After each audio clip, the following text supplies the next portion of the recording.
Brian Day here, Fitness by Day Personal Training with the band lat pull down. So a high row is where the band is positioned, anywhere here in front of you, say above the 90-degree plane, right? So we're going to define this as a high row. Anything that's up in here where you're rowing and pulling with the band anchored there. But a lat pull down, by definition, it's really pulling from directly above you. I still believe in keeping the arms positioned slightly in front of you. It's how we would climb a ladder. It's how we'd climb a tree. It's how we'd climb a rock wall. So I remain not a fan of bringing the bar, the band, or anything back behind your head. You'd never walk up to a rock wall or a ladder and try to climb it that way, so I don't see the purpose of developing strength back in here.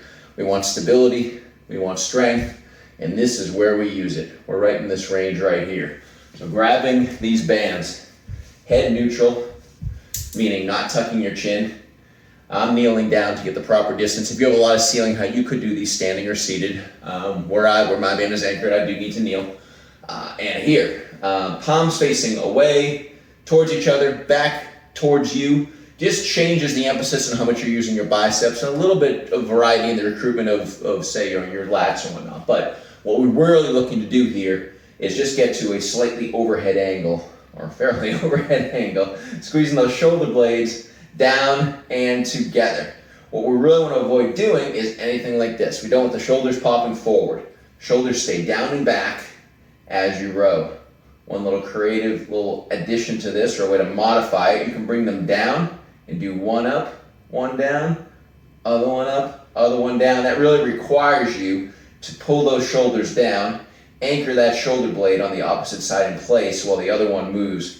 Just a nice way to add a little bit of variety and a little bit of challenge to your workout. If you turn them around so your palms are facing back towards you, it does internally rotate the shoulders slightly.